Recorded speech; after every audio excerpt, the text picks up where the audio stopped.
저는 이제 포항에 있는데요. 포항에도 최근에 여러분들이 생각하는 것과 달리 커피숍들이 많이 들어섰습니다. 그래서 엔젤리너스 뭐 이런 것들이 많이 들어섰는데 포항의 시내에 있는 커피숍들입니다. 커피숍들이 이렇게 있는데 이 커피숍들이 다 이제 커피를 판매하는데 제가 이제 새로운 이제 커피 브랜드 커피 프린스 1호점 여기다가 계속 이제 열려고 합니다. 그런데 이제 커피 가격이 이제 원래 워낙에 경쟁이 돼서 다 똑같아요. 아메리카노는 3,000원, 뭐 에스프레소는 3,500원 다 똑같고 그 다음에 저기로 갈 수 있는 방법들도 그냥 걸어서 간다고 다 생각해 봅시다. 조건이 다 똑같아요. 거기서 일하는 멋진 웨이터도 똑같고 웨이트리스도 다 똑같습니다. 생각해 봅시다. 커피 퀄리티도 다 똑같아요. 여기다가 내가 새로운 커피점을 하나 열게 되면 결국은 저기에 이제 사는 사람들이 얼마나 내가 열게 될 커피점에 와서 커피를 마실 건가에 따라서 나의 매출이 좌우될 건데 사람들이 다 골고루 포항시내에 다 골고루 유니폼하게 살고 있다면 결국은 내가 도미네이팅하는 영역 다른 커피숍에 비해서 그것들이 제일 크면 이 소득이 제일 많겠죠. 그래서 현재 있는 커피숍들이 도미네이팅 리전들이 이렇게 나타났습니다. 자, 어떻게 나타내냐면 여기 있는 하나의 리전 안에 있는 사람은 그 리전에 있는 파란 점에 있는 커피숍으로 가게 됩니다. 왜냐하면 제일 가까우니까. 그죠? 딴 데 가봤자 커피도 다 똑같아요. 가격도 똑같고 특별한 메리트가 없습니다. 그래서 내가 이제 새로운 커피숍을 둔다면 어디 둘까? 만약에 내가 여기다가 두면 어떻게 바뀔까? 이렇게 바뀌겠죠. 그죠? 그래서 내가 저기 그레이한 영역들을 도미네이팅하게 됩니다.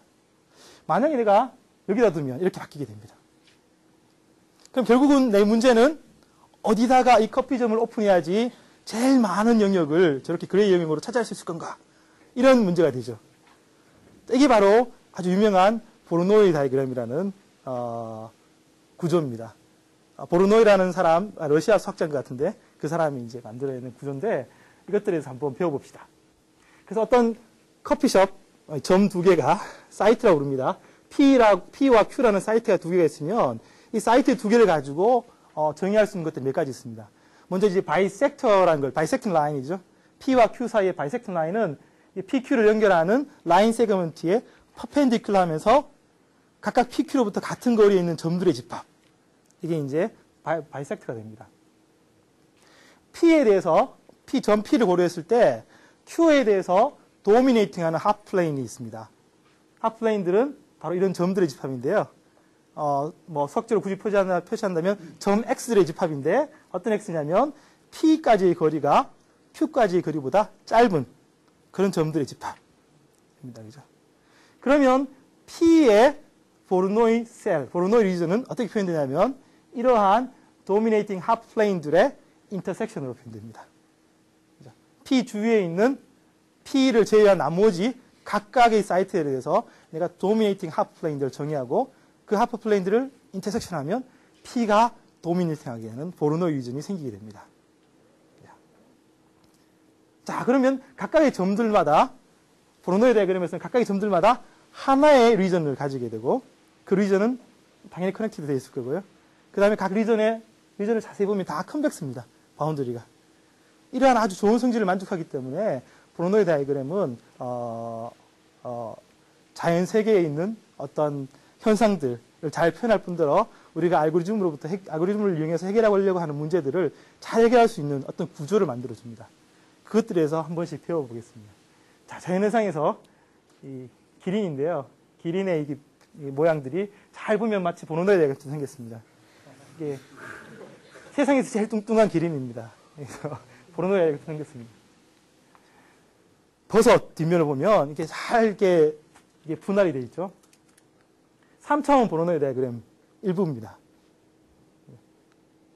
어떤 사람의 우리 컴퓨테이셔널 지오메트리 분야에서 아주 유명한 데이비드 앱스트라인이라는 사람인데 이 사람의 사진을 가지고 보르노이 다이그램을 이용해서 이렇게 퍼지하게 만들 수도 있습니다. 스테인드 글라스 같죠, 그죠? 이렇게 아트에도 사용되고 건축에서 인테리어가 보르노이 다이그램, 3차원 보르노이 다이그램의 어떤 모양들로 구성되어 있는 이런 것들에 사용될 수도 있습니다. 그러면 이제 지오메트릭 알고리즘이라는 게 뭐냐? 다른 말로 컴퓨테이셔널 지오메트리라는 게 뭐냐라고 한다면 점, 선, 면 이런 것들로 구성되어 있는 지오메트릭 오브젝트를 가지고 어떤 문제에 대한 효율적인 알고리즘을 만드는 겁니다. 지오메트릭 알고리즘은 그대로 있는데 거기서 다루는 물체가 지오메트릭 물체, 점, 선, 면, 포인트, 라인, 세그먼트, 폴리곤, 폴리헤드라 뭐 이런 것들. 그 다음에 저런 오브젝트들이 만드는 지오메트릭 프로퍼티들을 이용해서 알고리즘을 효율적으로 디자인하는 것에 대한 연구. 이렇게 이제 포멀하게 정의를 하면 됩니다. 포멀하게만 정의하면 재미없으니까 이제 조금 더 이제 문제 위주로 정의를 해봅시다. 그래서 컴퓨테이셔널 지오메트리 또는 지오메트릭 알고리즘에서는 컴퓨테이션이라는 것들이 아주 중요한데 컴퓨터 사이언스 하시는 분들은 컴퓨테이션을 이제 그냥 아주 쉽게 잘 알고 있을지도 모르겠지만 또 수학을 하시는 분들은 컴퓨테이션에서 잘 모를 수도 있으니까 우리 컴퓨터 사이언스에서 말하는 컴퓨테이션이라는 게 뭔지 또는 이피션트하다는 게 뭔지에 대해서 잠깐 먼저 보고 그 다음 진행하도록 하겠습니다. 우리는 이제 알고리즘을 작성하는데 이 알고리즘은 기본적으로 컴퓨터에서 이렇게 돌아갑니다. 그죠? 컴퓨터에서 돌아갑니다. 그래서 막 이렇게 머리를 짜면서 이 문제를 해결하는 알고리즘들을 막 짭니다. 근데 이 컴퓨터에서의 연산들에 대해서 우리 속도를 측정해야 됩니다. 그죠? 연산들을 이용해서. 그래야지 얼마나 빠른가, 얼마나 느린가를 아는데, 어떤 제네릭한 머신이 있다고 생각해 보면 그 머신이, 기본 가정이 이런 연산들, 덧셈, 뺄셈, 곱셈, 어사이먼트, 이런 연산들을 컨스턴트 타임에 할 수 있다. 라고 가정합니다. 컴퓨터 사이언스에서는. 이런 연산들. 리얼 매스메틱, 리얼 오퍼레이션이든지 뭐든지 간에 플러스, 마이너스, 그다음에 멀티플리케이션, 어사이먼트 다 컨스턴트 타임에 가능합니다. 그렇다면 우리가 작성한 알고리즘이 이런 컨스턴트 타임 오퍼레이션들을 몇 번이나 사용하는가를 잘 세워보면 그것들을 이용해서 이 알고리즘이 얼마나 빠른가를 정의할 수 있습니다. 그러니까 세워보면 1258번 아니면 5982번 이런 것들이 있는데 그렇게 세는 것보다 인풋의 개수가, 인풋의 사이즈가 n이라면 n에 대해서 얼마만큼의 오퍼레이션들을 수행하는가라고 정의하는 게 더 맞겠죠. 왜냐하면 어떤 폴리곤은 그냥 사각형도 있을 수 있는데 아주 크게 복잡하게 된 폴리곤도 있습니다. 그에 대해서 어떤 알고리즘은 이 문제는 빨리 푸는데 저 문제는 늦게 푼다 해서 이 알고리즘 나쁘다 좋다라고 평가할 수 없으니까 이 인풋의 사이즈, 버텍스의 사이즈, 라인 세그먼트의 개수 이런 것들을 이용해서 수행 속도를 말합니다. 그래서 그 인풋의 사이즈를 n이라고 했을 때 모르니까 몇 개 넣을지 모르니까 n이라고 했을 때 예를 들어서 이 알고리즘은 big O of 2n이다. 그러면 그냥 2의 n이라고 해봅시다. 그러면 n의 2배 정도 개수의 저는 베이직 오퍼레이션들을 수행한다. 이렇게 보시면 됩니다. 그렇게 정의하는 게 더 합리적이겠죠. n이 크면 클수록 알고리즘 더 늘어날 더 오래 걸릴 거고 그러니까 n에 대해서 또는 n 제곱 알고리즘이다. 그러면 n이 버텍스 개수가 n개 있을 때 이 알고리즘은 그것의 제곱수 어떤 컨스턴트 곱하기 제곱수 정도의 이런 베이직 오퍼레이션을 수행해야 된다. 워스트 케이스에 대부분 워스트 케이스입니다. 그런 것들에 대한 얘기가 됩니다. 그러면 왜 이게 중요하냐?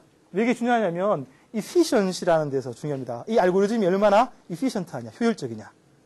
그래서 간단한 예를 한번 봅시다. 어떤 알고리즘이 어떤 문제에 대해서 존재합니다. 근데 이 문제는 인풋의 개수가 10개라고 해봅시다. 인풋의 개수가 n이 즉 10입니다. 알고리즘들이 여러 개 존재하는데 어떤 거는 n 시간이 걸리는 게 있고 어떤 건 n 로그 n 시간, 어떤 건 n 제곱해서 2의 n승, n 팩토리얼까지 걸리는 알고리즘이 있습니다. 즉 이 베이직 오퍼레이션들 개수가 저만큼 걸린다는 겁니다. 그래서 우리 현재까지 세상에서 알려진 제일 빠른 컴퓨터로 이 알고리즘을 수행시켜서 문제를 풀어보니까 다들 빨리 풀어요. 제일 마지막에 거는 이제 n 팩토리얼이니까 10 팩토리얼 정도 풀어야 되니까 한 4초 정도 걸려요. 오케이, 좋았어요. n이 30이 되면 갑자기 뭔가 문제가 생깁니다. 저 뒤에 그죠? 10의 25승년 n 팩토리얼 알고리즘은 못 쓰겠죠, 그죠? n이 30만 돼도 저렇게 되는 거예요, 그죠? 여러분들이 아마 저걸 실용시키고 나서 죽기 전에는 다 못 기대합니다. 그죠? 그다음에 18분 이런 것들도 있습니다. 나머지는 비슷비슷해요. 근데 n이 늘어나면 갑자기 이제 골치 아파집니다. n이 100만, 제일 마지막 라인을 보면 n이 100만 개 정도. 100만 개는 요즘에서는 아무것도 아니에요. 그죠? 예를 들어서 3차원 사람 모델을 하나 모델링 하려면 수백만 개, 수천만 개의 점들을 이용해서 모델링해서 이렇게 뭐 한때 유행했던 이게 우리 그 3차원 애니메이션 같은 걸 하려면 이 폴리곤 모델로 하려면 수십만 개, 수백만 개, 또 수천만 개의 점들, 버텍스를 이동시켜서 이렇게 모델링 해야 됩니다. 그래서 n이 100만 개라는 것은 아무 문제도 아닌데 현재 다루는 문제들에서는 아무것도 아닌데 n제곱 알고리즘은 한 12일 만에 답이 나와요. 그죠? 그나마 쓸만한데 이렇게 여기 요 모션에서 요 모션 움직이는데 12일 걸리는데 n 3승만 돼도 갑자기 기하급수적으로 타임 컴플렉스 증가합니다. 못 쓰게 된 알고리즘이라는 거죠. 이렇게 되면. 그래서 얼마나 저 알고리즘의 수행 시간을 더 줄일 수 있느냐가 여러분들의 알고리즘이 얼마나 효율적이냐, 얼마나 빨리 리스폰스 타임 만에, 얼마나 짧은 리스폰스 타임에 답이 나오느냐를 결정짓는 아주 중요한 얘기가 됩니다. 그래서 컴퓨터 사이언스, 컴퓨터를 이용하기 때문에 이 알고리즘의 이피션스가 아주 중요하다. 하는 거를 이제 알고 이제 넘어가 봅시다. 컴퓨테이셔널 지오메트리에서 방금 제일 먼저 얘기했던 포로노의 다이어그램이 가장 잘 알려진 그리고 컴퓨테이셔널 지오메트리에서 대표적인 스트럭처이고 또 다른 하나의 스트럭처가 있는데 이게 뭐냐면 컨벡스 헐이라는 겁니다. 컨벡스 헐. 2차원 공간 평면상에 점들이 주어졌는데 이 점들의 컨벡스 헐은 뭐냐면 이 점들을 모두 포함하는 가장 작은 컨벡스 셋 이렇게 정의할 수 있습니다. 컨벡스 셋의 정의를 아시죠? 컨벡스 셋은 그 셋에 포함되는 엘리먼트 두 개를 딱 뽑아가지고 걔들 둘을 라인 세그먼트로 딱 연결하면 그 라인 세그먼트에 있는 모든 점들이 그 셋에 포함되어 있어야 됩니다. 그럴 때 이 셋을 컨벡스 셋이라 합니다. 근데 그러한 컨벡스 셋들 중에 제일 작은 거 그거를 바로 컨벡스 헐이라고 합니다. 그래서 점들이 이렇게 주어졌는데 여기다가 고무줄, 저희가 알고 있는 노란 고무줄을 이렇게 둘러싸고는 딱 손을 놓으면 고무줄이 당기는 힘에 의해서 쫙 줄어들어서 컨벡스를 만들어줍니다. 그래서 이제 피지컬 월드에서 컨벡서를 만드는 거는 이제 고무줄로 만들어야 됩니다. 근데 이제 컴퓨터에서는 저걸 어떻게 계산하느냐. 이게 이제 아주 중요한 문제가 됩니다. 어떻게 계산할 수 있을까요? 어떻게 계산하면 될까요? 즉, 컨벡서를 잘 보면 뭔가 익스트림한 포인트들의 순서, 시퀀스입니다. 쭉 돌아가면서, 그죠? 그럼 저 익스트림한 위치를 가지는 점들만 잘 뽑아내면 되겠죠. 물론 그냥 뽑아내면 안 되고 순서도 걔네들의 순서를 잘 뽑아내야 됩니다. 근데 잘 보면 이게 혹시 레이저 프린터가 레이저가 되네. 예를 들어서 이 에지를 한번 봅시다. 이 에지를 보면 이 에지를 지나가는 라인을 포함하는 라인을 쭉 그어보면 다른 모든 포인트가 한쪽에 존재합니다. 그죠? 뭐 다른 에지도 마찬가지로 이 에지를 지나가는 라인을 쭉 그어보면 모든 포인트가 한쪽에 다 존재합니다. 그래서 이 문제를 보면서 어떤 아이디어를 얻습니다. 지하메트리 아이디어입니다. 이걸 이용하면 저를 구할 수 있겠구나. 그죠? 그래서 어떻게 합니까?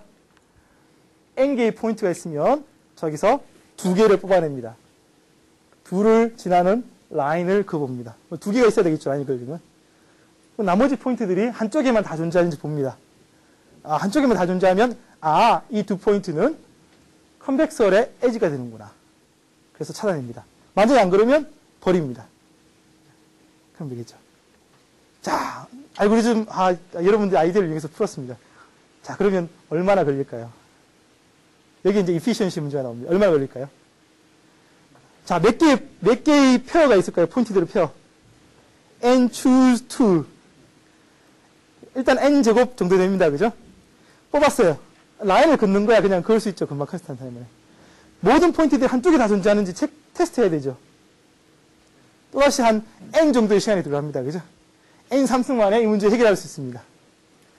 근데 n 3승은 별로 efficient한 알고리즘이 아닙니다. 그래서 이 문제를 풀기 위해서 많은 사람들이 노력을 하는데 아주 기발한 아이디어가 나왔습니다. 기발한 아이디어가 뭐냐면, 자, 어떤 이 컨벡설의 바운드리에 있는 점이든 간에 이 점에서 시작해서 시계 방향으로 이렇게 돌아가 봅시다. 앞에 돌면. 시계만으로 돌아가다 보면 항상 내가 오른쪽으로 턴합니다. 컴팩서에 있는 버텍스 항상 오른쪽으로 턴합니다. 오른쪽으로 턴합니다. 그래서 이걸 이용해서 사람들이 어떤 알고리즘을 만들어냈습니다. 그래서 제일 왼쪽 X 코디네이트가 제일 작은 이 점부터 시작해서 점들을 하나씩 순서대로 보면서 항상 내가 걸어가는 내 경로가 오른쪽으로 턴하도록 하는 그런 구조를 유지하면 결국에는 한 바퀴 다 도는 알고리즘이 나올 거다라는 생각을 해봅니다. 자, 그래서 어떻게 하는지 실제 알고리즘 한번 해보겠습니다. 이건 이제 방금 설명한 겁니다. 그래서 포인트들을 X축을 기준으로 쭉 정렬을 합니다. 그래서 제일 왼쪽에 있는 포인트가 1번이 될 거고 제일 오른쪽에 있는 포인트가 N번이 될 겁니다. 그러고 나서 3개의 포인트에서 시작합니다. 3개의 포인트. 제일 왼쪽부터 있는 3개의 포인트. 자, 제일 왼쪽에 있는 3개의 포인트를 이렇게 순서대로 연결해 봤습니다. 파란 선으로. 연결하니까 왼쪽으로 턴해요. 가운데에서. 그죠? 왼쪽으로 턴하죠. 아, 이 왼쪽으로 턴할 때는 이 가운데에 있는 버텍스. 이 버텍스는 지금 현재 내가 만들려는 컨벡서 상에 있는 버텍스가 아니다라는 것을 확신하게 됩니다. 그래서 이 버텍스를 지웁니다. 그리고 다음 버텍스를 하나 더 연결합니다. 오른쪽으로 턴했어요. 맞죠? 그죠? 여러분들이 생각한 그게 맞습니다. 한 번 더 가봅니다. 마지막 3개를 보니까 다시 왼쪽으로 턴해요. 그래서 마지막 3개 중에서 가운데 있는 거는 컨벡서 상에 있으면 안 되겠구나 알게 됩니다. 그래서 뺍니다. 이렇게. 또 한 개를 더 추가합니다. 마지막 3개는 라이트 턴을 하지 않고 레프트 턴을 합니다. 또 가운데 있는 걸 뺍니다. 또 가봅니다. 라이트 턴이에요. 또 가봅니다. 마지막 3개를 보니까 가운데 있는 게 레프트 턴을 이룹니다. 뺍니다. 뺍니다.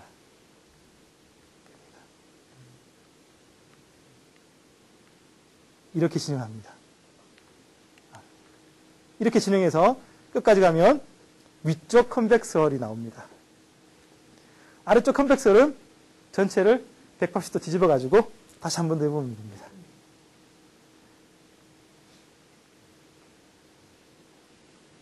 동작하죠, 그죠? 제가 프로프 안 해줘도 되겠죠? 자, 그러면 이건 얼마 만에 구할 수 있을까요? 아까 우리가 생각했던 알고리즘은 아주 기발한 지오메트리를 이용했지만 N3승 정도가 걸렸어요.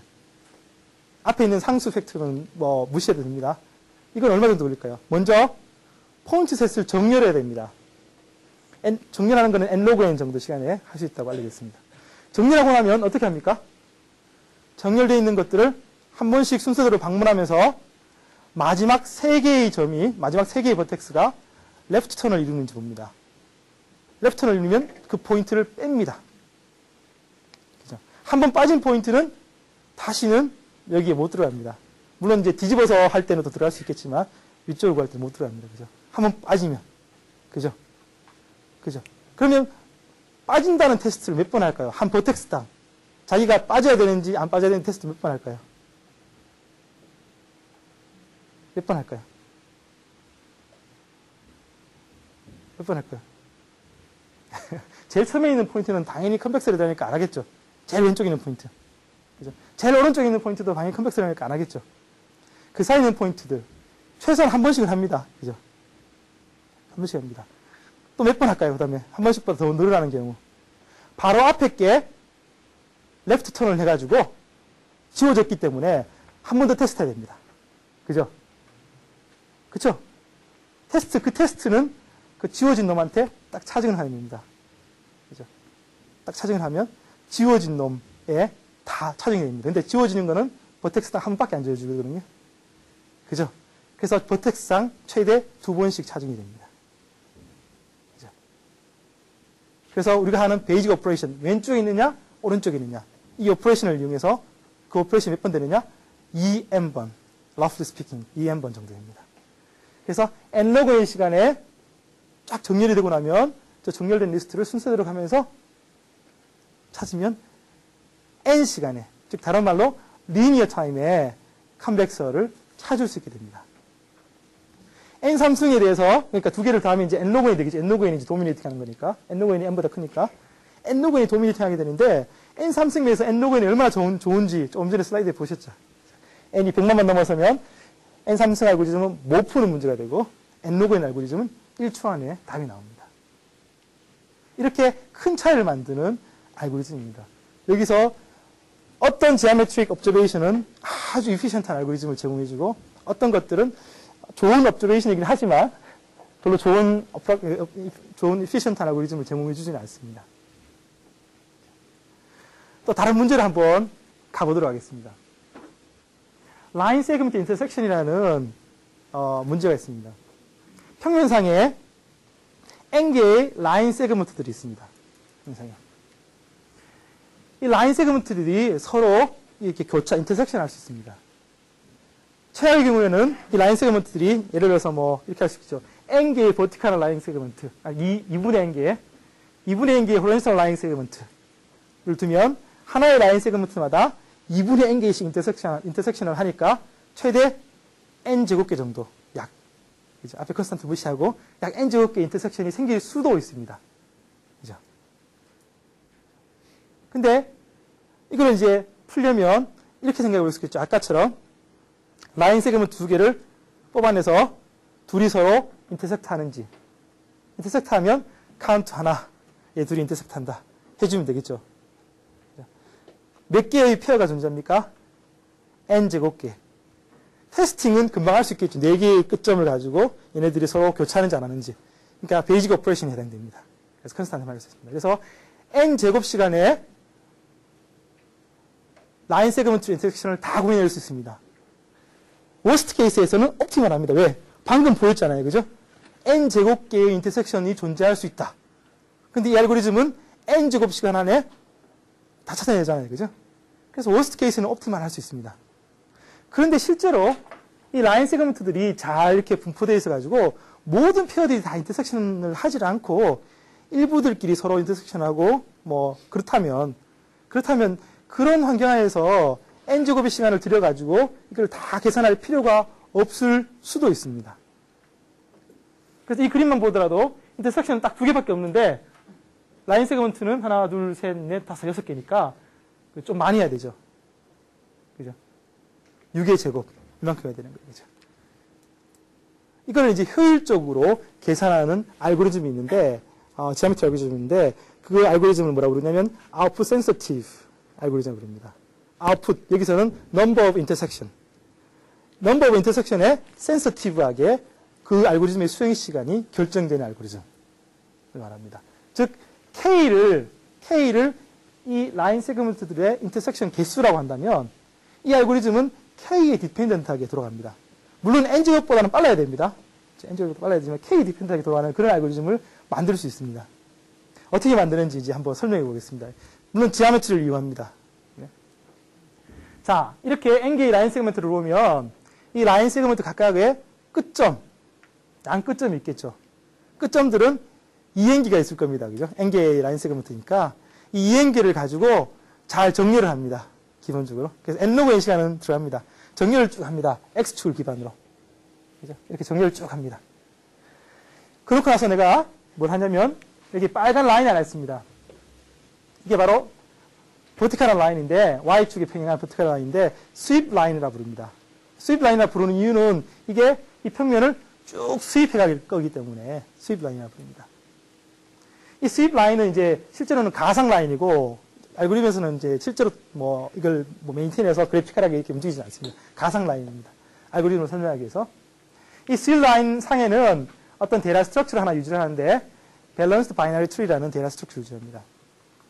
이 밸런스드 바이너리 트리는 어떤 성질이 있냐면 insertion, deletion, neighbor.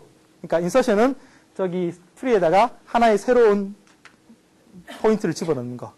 딜리션은 기존에 있던 걸 빼내는 거. 그 다음에 네이버는 바로 옆에 있는 거. 자기 이웃, 아래 위로 이웃에 있는 점들을 리포트하는 겁니다. 이거를 다 로그 앤 타임에 할 수 있다는 그런 로그 앤 타임에 이 오퍼레이션을 지원하는 그런 트리 구조입니다. 이건 이제 잘 알려져 있는 트리 구조이기 때문에 그냥 사용합니다. 이런 자료 구조로서. 자, 그래서 어떻게 하냐면 이제 끝점들을 다 정리하고 나서 이 끝점들을 순서대로 하나씩 보면서 어떤 작업을 수행합니다. 자, 제일 먼저 A, 라인 세그먼트 A의 왼쪽 끝점을 만났습니다.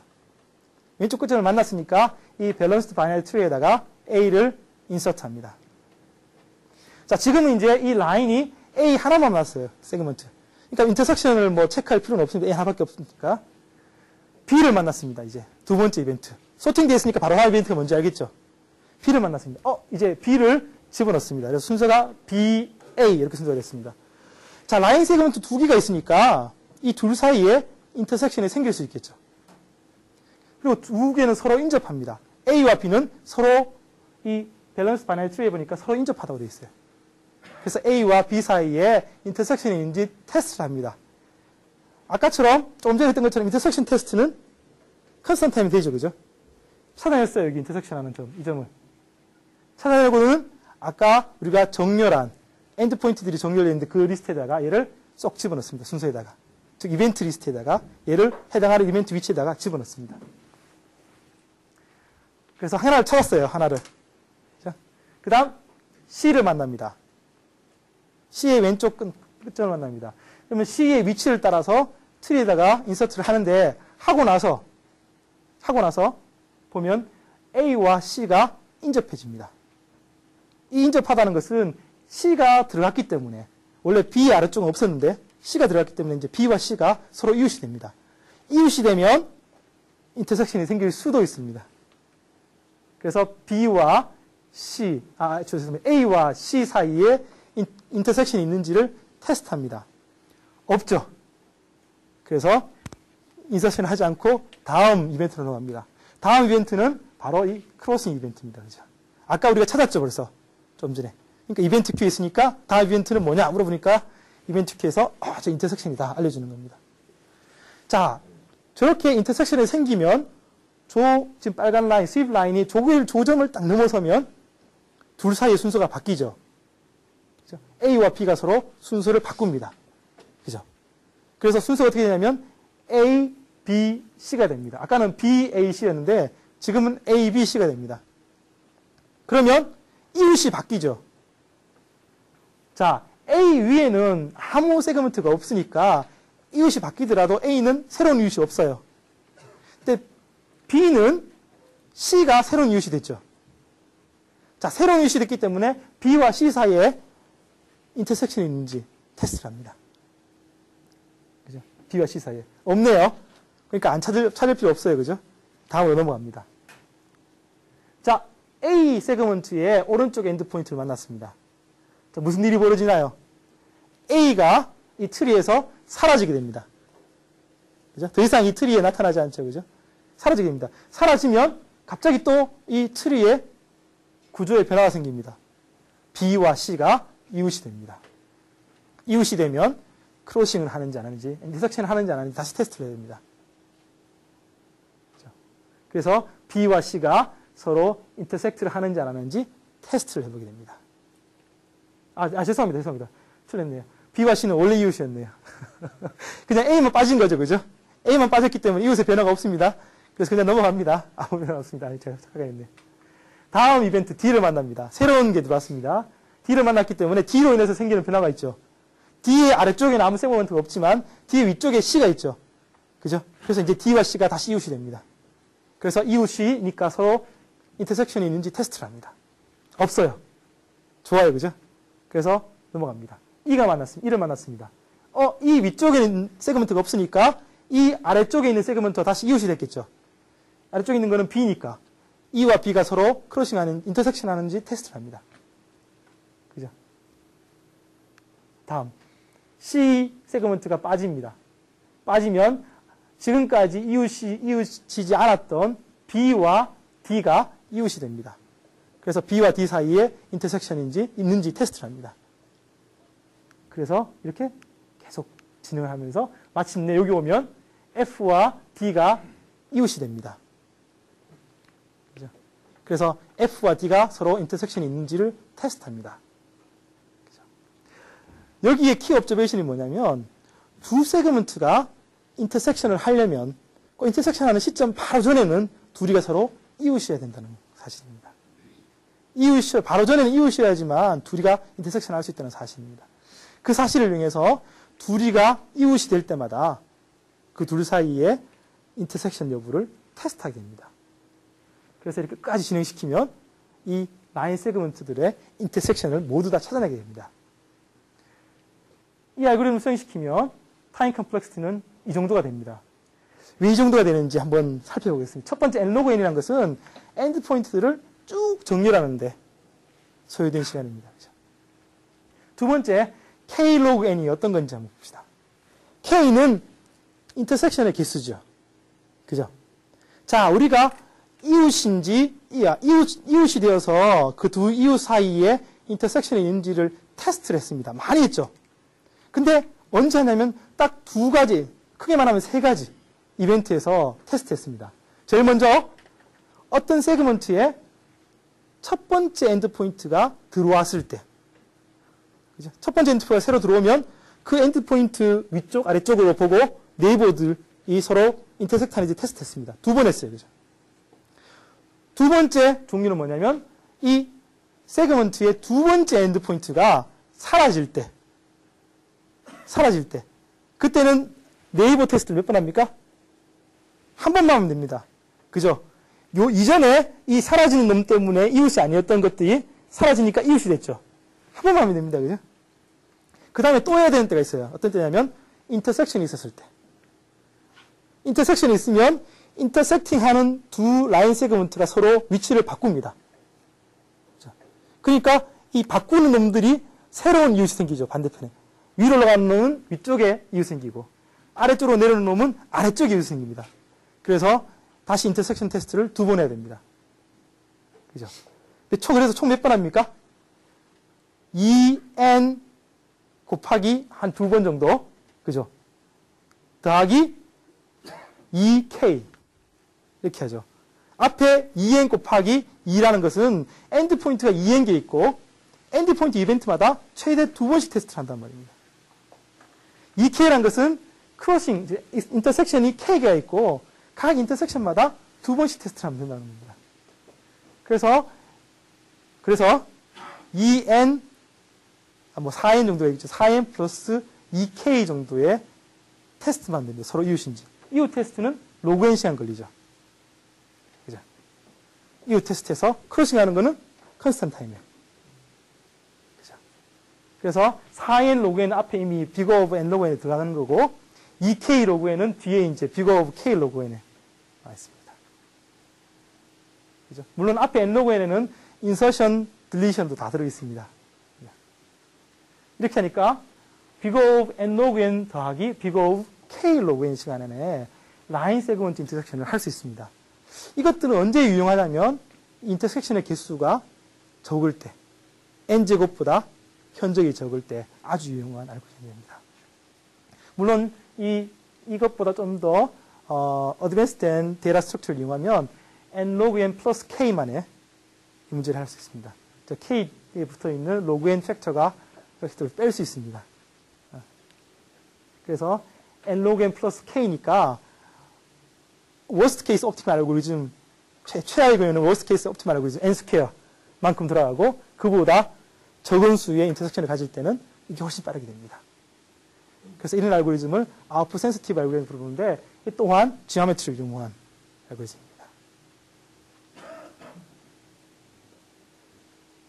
질문 있으면 언제든지 하세요. 자, 방금 여기서 사용한 알고리즘을 알고리즘의 타임 컴플렉스 봤을 때는 이건 아웃풋 센시티브 알고리즘인데 지오메트리 알고리즘에서 흔히 사용하는 플레인 스윕 테크닉을 썼습니다.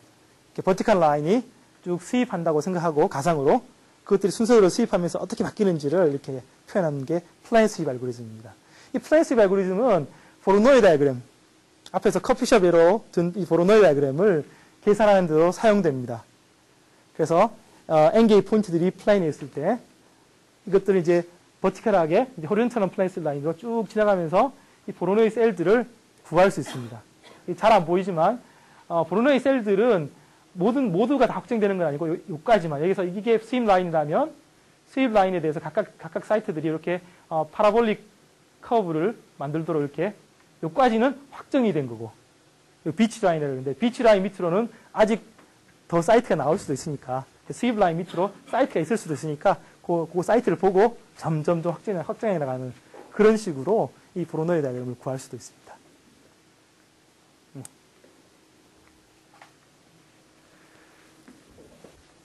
자, 지금까지 혹시 질문 있으시면 질문하십시오. 저 앞에 알려주신 게 네.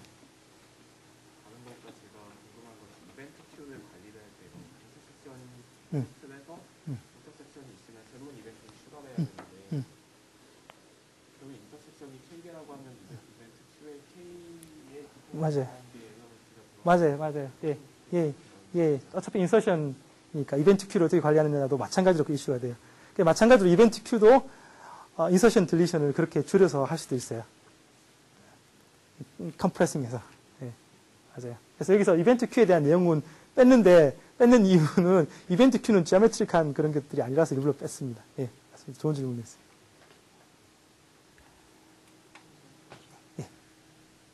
It's an example with the maximum number of intersections O of n squared. Yeah. Is that obvious? 자, n 스퀘어 개의 인터섹션을 가지는 예로서 Is it obvious that this is the maximum? in the plane, yes, because we have n line segments. So we have, let's say, we have n over 2 horizontal line segments, and n over 2 vertical line segments. Then we have Yes, I understand this example, but it's not obvious that this is maximum. okay, let me show you. So pick a line segment. How many intersections does it have? N, right? For each line segment, n minus 1 actually. It intersects for all the other line segments. So each line segment has n minus 1 intersections. So okay. 아, 저게 그 컨스턴트까지 맥시멈인 게 궁금했던 거예요. 아, exact하게. 글쎄. 그건 다른 문제, 컴비너토리얼 문제라서. 예. 자, 다음 closed pair of points라는 문제가 있습니다. 이 문제를 해결하는데 지오메트리가 어떻게 사용되는지 한번 더 살펴보겠습니다. closed pair of points라는 것은 플레인상에서 n개의 포인트가 주어져 있는데 포인트들 사이의 유클리디언 디스턴스를 이제 계산해 봅니다. 유클리디언 디스턴스를 보면 저기서 두 포인트 사이의 유클리디언 디스턴스가 제일 작은 그 페어를 찾고 싶은 문제입니다. 제일 작은 페어. 그러니까 저기서는 obvious하게 이 두 포인트가 제일 작은 게 되겠죠. 자, 이 문제 어떻게 풀까요? 만약에 지오메트리를 고려하지 않으면 이 문제는 당연히 straightforward하게 풀립니다. 어떻게? 페어 포인트를 골라가지고 유클리드 디스턴스 계산해서 걔네들 중에 민을 계속 업데이트 시켜주면 됩니다. 그죠? 뭐 메모리도 적게 들겠죠. 그죠? 왜냐면 뭐 썼는 것만 하면 되니까. 자, 얼마의 시간이 걸립니까? n제곱. 자, 그러면 n제곱보다 빨리 할 수 있는 방법이 있겠죠. 그걸 어떻게 할 수 있는지 제가 이제 보여드리겠습니다. 자, 어떤 방법을 쓰냐면 알고리즘에서 잘 알려져 있는 divide and conquer라는 테크닉을 이용합니다.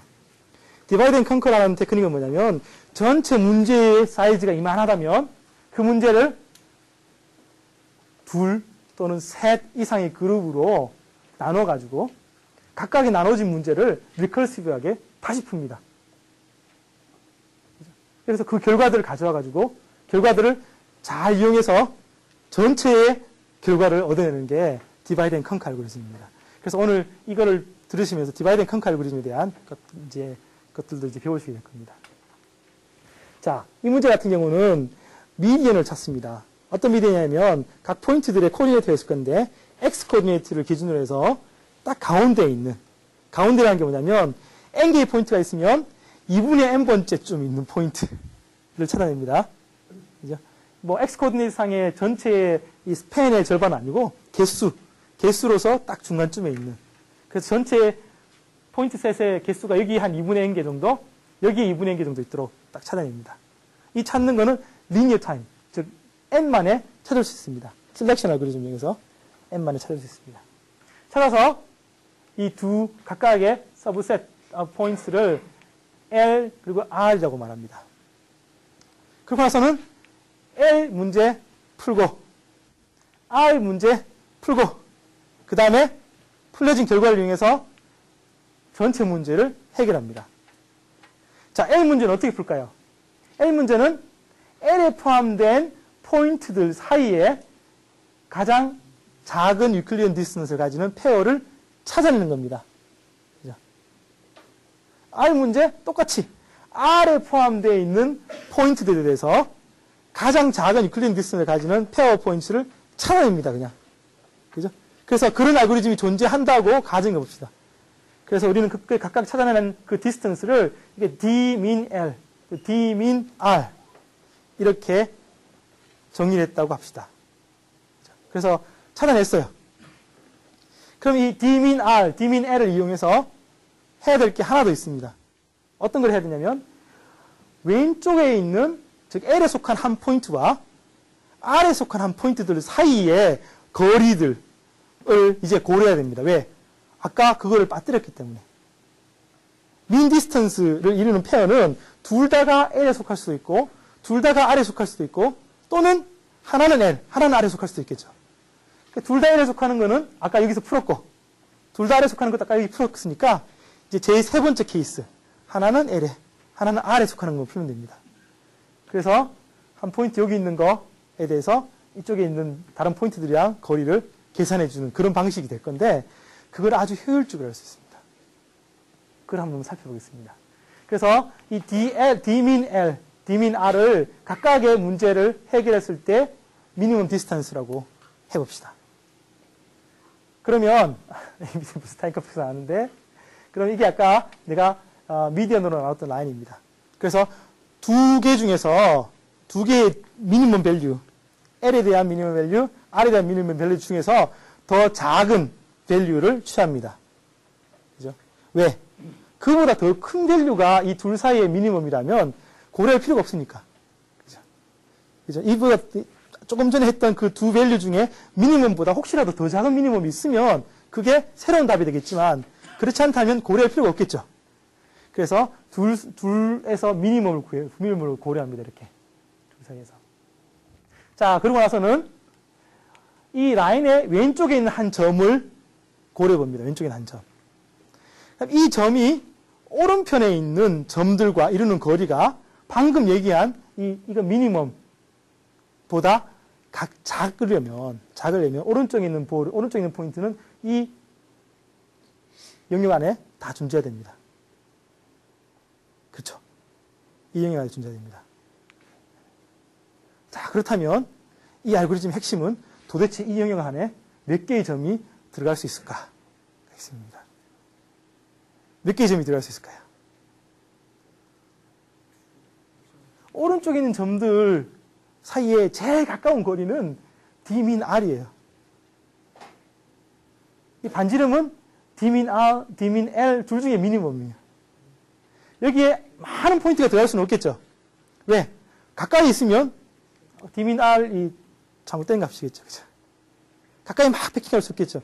즉, 이 오른쪽 영역에 몇 개의 포인트나 D min R 또는 이제 이 미니멈 밸류, 전체 미니멈 밸류로 패킹할 수 있느냐, 이 문제가 됩니다. 몇 개나 이게 집어넣을 수 있을까, 저기에. 여기다 크면서. 이런 문제가 됩니다. 쉽게 보면, 내가 이렇게 라인 하나 긋습니다. 라인 하나 긋는데, 이 거리가 요 미니멈 값이 되도록 딱 긋습니다. 그러면 조정을 기준으로 봤을 때, 포인트들은 다 이런 렉탱귤러한 영역 안에 다 들어가야 됩니다. 그죠? 몇 개나 들어갈 수 있을까요? 여기서부터 이 버티칼 길이가 D민이고, 위로부터 버티칼 길이도 D민입니다. 그죠? 이쪽 D민이고. 몇 개 들어갈 수 있을까요? 4개? 3개, 4개 이 정도 들어갈 것 같아요. 그죠? 그죠? 즉, 무슨 말이냐면, 왼편에 있는 한 포인트당 오른쪽에 있는 포인트는 4개 정도만 테스트하면 돼요. 그것도 요 블루 영역 안에 들어있는 것만. 자, 그럼 어떻게 하느냐? 이제 요 사이에 이제 오늘 왼쪽에 똑같이 버티컬한 라인을 긋습니다. 똑같은 길이로, 거리로. 요 사이에 있는 포인트들끼리 왼쪽에 있는 포인트들마다 저 오른쪽에 있는 슬라이드, 저기 블루로 있죠? 그 블루 안에 들어가는 포인트들만 밑에서부터 Y 코드에서 순서대로 테스트 해주면 됩니다. 한 개당 4개씩.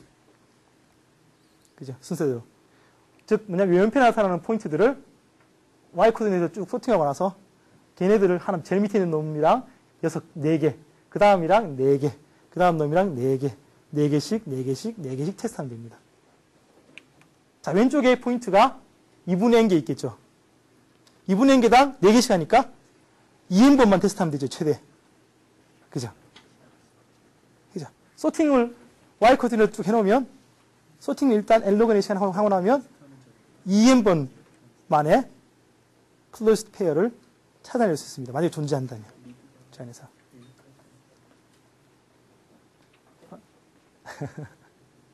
맞습니까? 그쵸, 그죠? 그렇죠.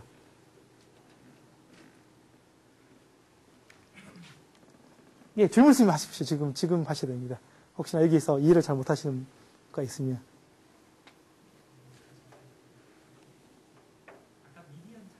예. 예. 예, 셀렉션 알고리즘이라고 있습니다. 그래서 찾을 수 있습니다. expected linear time 사실은. 예. 찾는 방법은 실제로는 이제 저널한 거는 k번째 제일 작은 엘리먼트를 찾는 겁니다. k번째 제일 작은. 그러니까 2분의 n번째 제일 작은 엘리먼트를 찾아내면 그게 미디엄 파인딩이 됩니다. 그래서 예. 아니면 라딕 서트로 리니어 타임. 소팅을 이용한 건 아니고 소팅을 이용한 건 셀렉션 알고리즘이라서 랜덤하게 어떤 엘리먼트, 원래 n개 중에서 어떤 엘리먼트를 골라가지고 그 엘리먼트보다 큰 값, 작은 값, 같은 값 이렇게 3개의 그룹으로 나누고 이렇게 계산하는 방법인데 랜덤아이즈 알고리즘입니다. 랜덤하게 골라가지고 그래서 분석을 해보면 expected linear time에 할 수 있는 그런 셀렉션 소프트웨어, 셀렉션 알고리즘이죠. 셀렉션 알고리즘. 예, 그게 있습니다. 예. 그거는 이제 뭐 지하메트리 알고리즘 아니니까 안 다루겠습니다. 여기서는.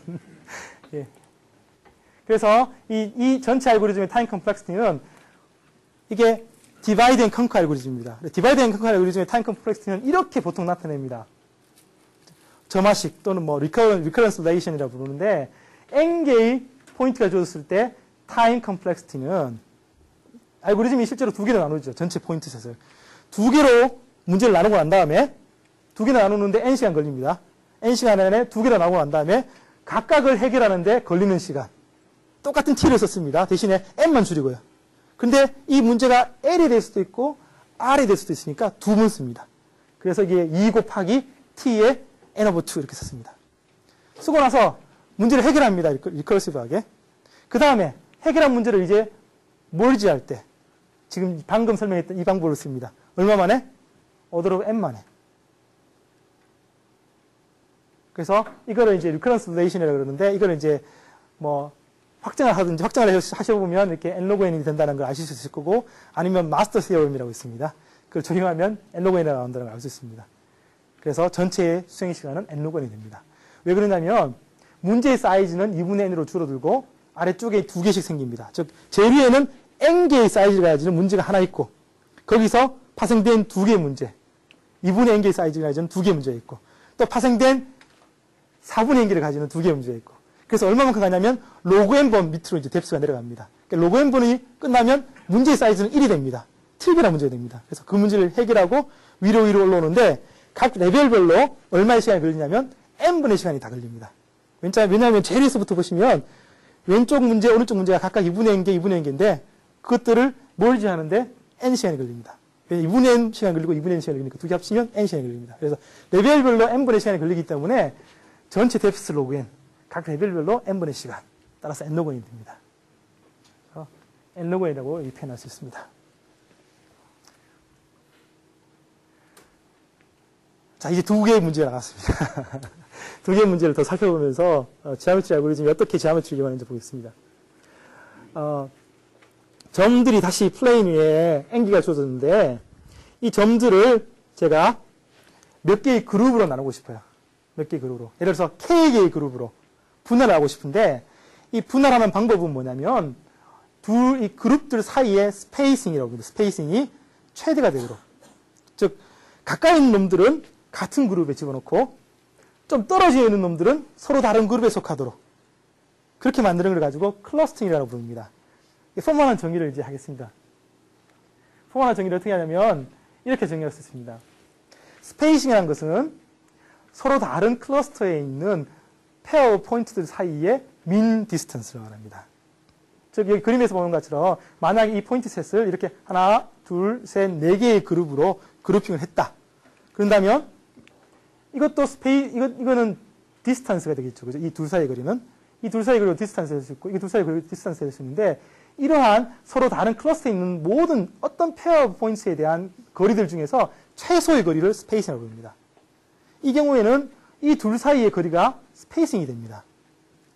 그래서 서로 다른 그룹에 있는 포인트 사이의 거리들 중에서 제일 작은 거리. 그래서 이게 스페이싱이 됩니다. 그래서 이 문제는 클러스터링하는 방법이 아주 많을 건데 그 많은 방법들 중에서 스페이싱을 최대화하는 그런 클러스터링을 찾고 싶습니다. 스페이싱을 최대화하고 싶어요. 이렇게 해서 찾아보면 뭐 우리 네트워크에서 쓰이고 여러 가지 어플리케이션들이 있습니다. 어떻게 찾을까? 막막합니다. 그죠? 막막한데 이런 방법이 있습니다. 혹시 미니멈 스패닝 트리에 대해서 아시나요? 스패닝 트리를 아시죠? 스패닝 트리. 스패닝 트리는 그래프입니다. 이 포인트들, 이 버텍스들을 노드로 하는 그래프들이에요. 그러면서 이 각 에지들은 라인 세그먼트들이고, 그 다음에 커넥티드 돼 있어야 되고, 그죠? 즉, 커넥티드 그래프가 스패닝 트리입니다. 스패닝 그래프입니다. 그런데 그 그래프가 트리라면 스패닝 트리가 됩니다. 그죠?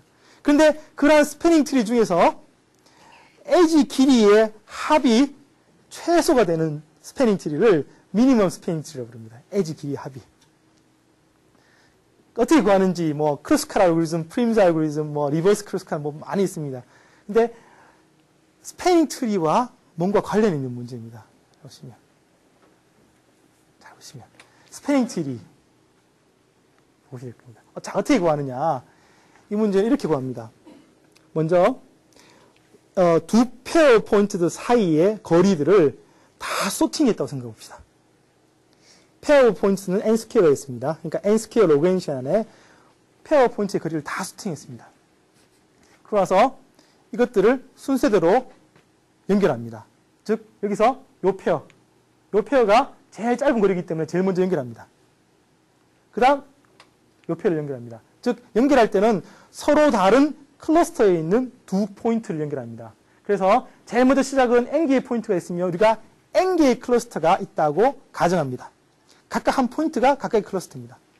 그래서 서로 다른 클러스터에 있는 포인트들을 연결하는데 이렇게 제일 먼저 제일 작은 거, 그 다음 거, 그 다음 거, 여기 있죠? 그 다음 거 이렇게 연결하는데 언제까지 연결하냐면 남아있는 클러스터의 개수가 K개가 될 때까지 연결합니다. 알고리즘은 간단합니다. 그죠? 그래서 자, 그러면 이게 바로 맥스 스페이스가 가지는 클러스터링이다 라는 걸 이제 증명하면 됩니다. 자, 반대로 미니멈 스패닝 트리를 만듭니다. 미니멈 스패닝 트리를. 그 미니멈 스패닝 트리에서 제일 길이가 긴 에지부터 빼냅니다. 하나씩 빼냅니다. 언제까지? K개의 그룹이 될 때까지. 처음에는 하나만 있었죠. 클러스터. 빼내다 보면 K개의 클러스터가 되겠죠. K-1개를 빼내면. 그때까지 빼내고 나면 K개의 그룹이 됩니다. 다만 이제 해야 될 일은 그렇게 구한 이 그래프가, 이 클러스터링이 맥스 스페이싱을 보장하는지만 증명하면 됩니다. 보장하는지 증명해 보겠습니다. 이렇게. 뭐, theorem 막 적혀 있지만 간단합니다, 증명은. 자, 우리가 이 방법대로 구한 클러스터를 C스타라고 합니다. C스타에는 각 C스타의 각 클러스터를 C1 스타, C2 스타에서 CK의 스타, K의 클러스터링 했으니까 합니다. 근데 우리께 옵티멀이 아니다. 즉, 맥스 스페이싱을 만드는 클러스터가 아니라고 가정해 봅시다. 그래서 컨트라딕션으로 증명합니다. 그렇다면 옵티멀한 클러스터링이 따로 존재할 겁니다. 그게 바로 C라고 해봅시다. 그래서 C1, C2에서 CK의 클러스터를 가지는 클러스터링을 해봅시다. 만약에 그렇다면 거기에는 반드시 이런 게 존재합니다. 어떤 게 존재하냐면 PI하고 PJ 이 두 포인트가 하나의 클러스터, 우리가 구한 클러스터에는 속하는데, 하나의 클러스터에 속하는데, 이 옵티멀이라고 주장하는 이 클러스터에는 서로 다른 클러스터에 존재하는 그런 경우가 반드시 생기게 됩니다. 그죠? 그렇다면 이 PI하고 PJ는 하나의 클러스터, 우리가 구한 거의 하나의 클러스터에 존재하기 때문에 PI에서 PJ로 가는 경로가 이렇게 연결되어 있을 겁니다. 우리가 구한 것에서. 그죠? 우리가 구한 것에서. 그러니까 이 경로상에 있는 에지들을 한번 보십시오. 에지들의 길이는 우리가 옵티멀한 스페이싱보다 작겠습니까? 크겠습니까? 작아야 되죠. 우리 알고리즘은 그렇게 만들었잖아요. 작은 것들을 순서대로 집어넣어가지고 연결시켰습니다. 그래서 이 패스상에 있는 모든 에지들은 옵티멀한 것보다, 즉 우리가 주장하는 옵티멀보다 작아야 됩니다. 그죠? 맞죠? 그런데 이 경로들 중에서 P와 Q를 연결하는 이 에지는 옵티멀이라고 주장하는 C에서는 끊어지게 됩니다. 그죠? 옵티멀 주장하는 C에서는 끊어지게 됩니다. 그죠? 그럼 이 길이는 스페이싱보다는, 쟤네들이 주장하는 맥스 스페이싱보다는 작은 값일 건데, 근데 이 길이는 우리가 주장하는 D스타보다 작은 값입니다. 그죠? 큰 값일 건데, 죄송합니다. 큰 값일 건데, 작은 값입니다. 그죠? 얘네들이 말하는 맥스 스페이싱은 PQ 길이보다는 큽니다. 그게 정의니까, 그죠? 근데 이 PQ 길이는 우리가 구한 맥스 스페이싱보다 작은 값입니다. 정의상. 그죠? 따라서 컨트라딕션입니다. C는 맥스 스페이싱이 우리보다 더 작은 값입니다. 되겠죠? 자, 마지막 이제 15분에 나오는데 마지막 문제를 한번 보겠습니다. 폴리곤 트라이앵글레이션이라는 문제가 있습니다. 어떤 심플 폴리곤이 주어졌습니다.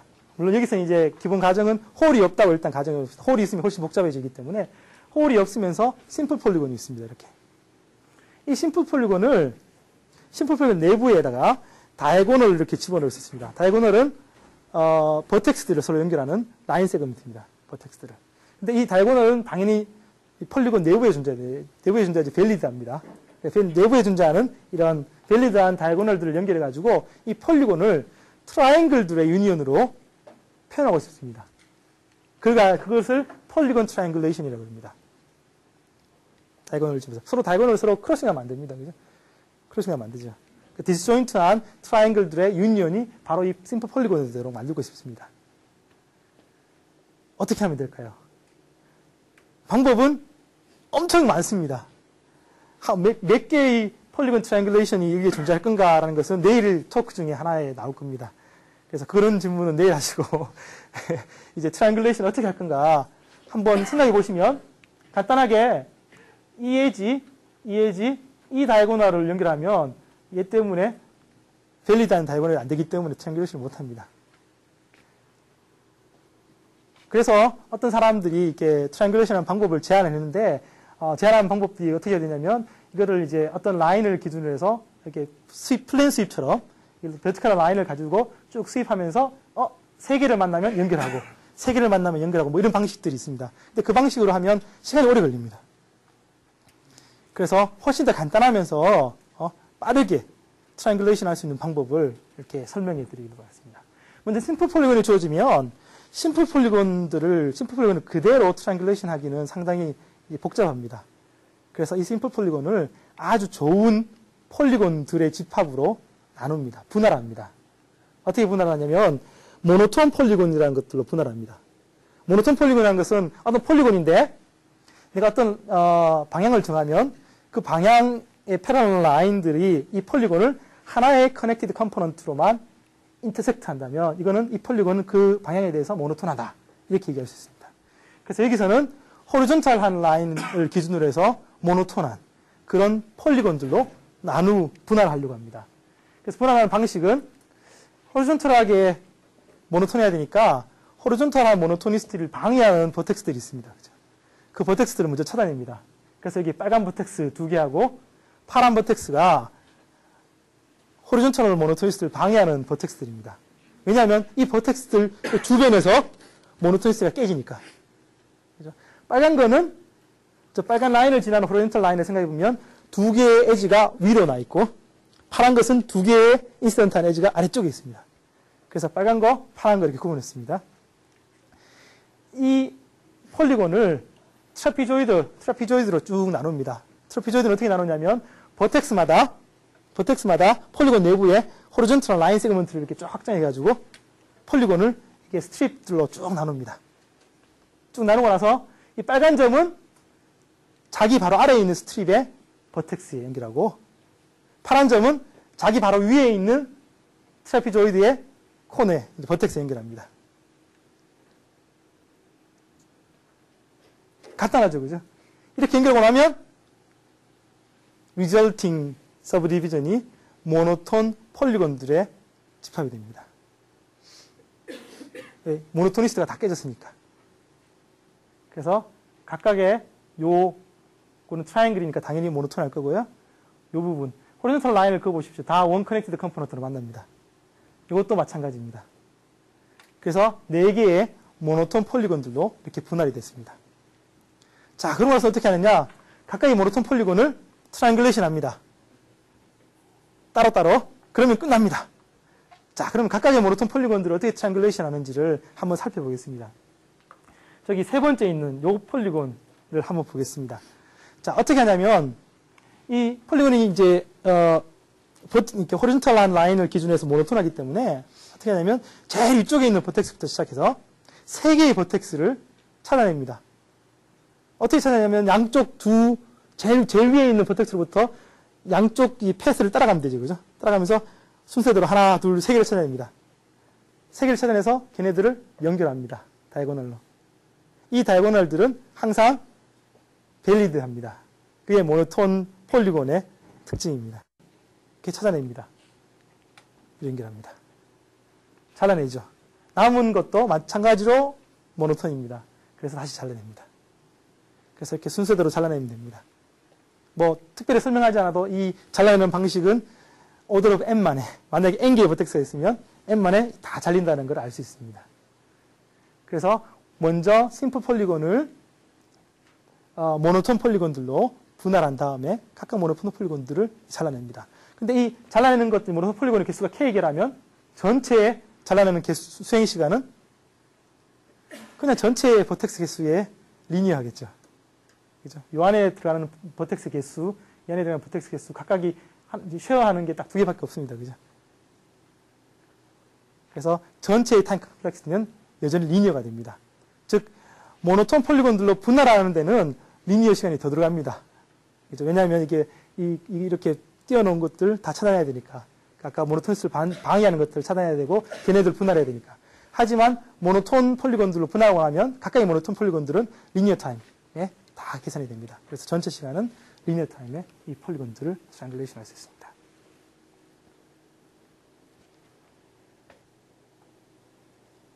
예. 마지막으로, 마지막 슬라이드입니다. 지금까지는 이제 알고리즘에 대한 얘기들만 주로 했는데, 이 알고리즘들은 데이터 스트럭처를 많이 사용합니다. 아까 얘기했지만, 밸런스 바이너리 서치 데이터 스트럭처를 사용하고, 또 뭐, 쿼드 트리라든지 이런 데이터 스트럭처를 많이 사용하는데, 여기서 말한 것들은 어떤 퀘리 스트럭처입니다. 그래서 어떤 퀘리 스트럭처냐면, 데이터 스트럭처를 미리 만들어 놓고, 퀘리들이 들어올 때마다 아주 빠른 시간에 답을 내주는 그런 데이터 스트럭처를 말합니다. 즉 무슨 말이냐면 어떤 데이터 스트럭처에서가 있을 때 질문을 한 번만 하는 게 아니고 질문을 여러 번 합니다. 그래서 처음에 시간이 많이 들더라도 이 데이터 스트럭처를 잘 만들어 놓으면 이 질문이 들어올 때마다 빨리빨리 대답해 줄 수 있으면 훨씬 좋겠죠. 그런 스트럭처들 중에서 지오메트리를 이용한 대표적인 스트럭처들입니다. 그래서 지오메트리 퀘리 스트럭처라고 합니다. 퀘리가 많을 때 그래서 각각 퀘리들을 로그 n 시간 또는 로그 n 시간 또는 컨스탄트 타임 만에 대답해 줄 수 있는 그런 스트럭처. 대표적으로 이런 스트럭처들이 있습니다. 레인지 서칭이란 것은 예를 들어서 저기 아래쪽 왼쪽 아래쪽에 있는 왼편 그림에 보면 플레인 위에 n개의 포인트가 주어졌을 때 어떤 트라이앵글의 레인지로 퀘리를 했을 때 저 트라이앵글 속에 들어가는 포인트들을 빨리 찾아내는 겁니다. 즉 이 퀘리는 아마 저 트라이앵글 안에 들어가는 포인트의 개수에 디펜던트 해주겠죠. 타임 컴플렉스 때문에. 또는 개수만 알고 싶다. 그러면 안에 들어가는 포인트의 개수보다는 넘버 하나만 찾아내면 되니까 미리 어떤 데이터 스트럭처를 이용해서 찾아내는 방식 그런 것들이 있습니다. 포인트 로케이션. 아까 우리 보노나이 다이어그램 할 때 포인트 로케이션 있죠. 그죠? 내가 어디 있냐에 따라서 가장 가까운 커피숍이 어딘가 알려주는 게 대표적으로 포인트 로케이션의 데이터 스트럭처입니다. nearest neighbor도 마찬가지입니다. nearest neighbor는 뭐 D-디멘전al 공간 안에서 n개의 포인트가 있을 때 이제 데이터베이스에서 많이 쓰는 거죠. 퀘리 포인트를 주면 이 퀘리 포인트와 가장 가까운 데이터 포인트를 찾아내는 방법입니다. 그래서 nearest neighbor는 뭐 KD 트리라든지 이런 트리 스트럭처들을 이용해서 주로 찾아냅니다. ray tracing, 뭐 3천 공간상에 저는 트라이앵글들이 많이 있다고 생각합시다. 그랬을 때 내가 어떤 점을 기준해서 레이를 써왔을 때 제일 먼저 만나는 트라이앵글 아주 중요하겠죠. 왜냐하면 뭐 빛이 반사가 그렇게 하니까 제일 먼저 딱 만나고 나면 그 뒤에 것들은 어클루전 돼서 없어지고 이러니까 이게 가장 기본적인 오퍼레이션들인데 이러한 레이 트레이싱 오퍼레이션을 빨리 해줄 수 있는 어떤 데이터 스트럭처 이런 것들이 이제 아주 중요한 지오메트리 퀘리 스트럭처가 되는데 이 스트럭처가 어떻게 구성되고 어떻게 동작하는지는 다음에 윈터스쿨의 기회가 되면 그렇게 말씀드리도록 하겠습니다. 대신에 이런 것들이 있어서 이런 것들을 이용해서 많은 문제들을 풀 수 있다. 이 정도로만 알아두시면 되겠습니다. 예, 시간이 조금 남게 남았는데 이상으로 하겠습니다. 예, 감사합니다.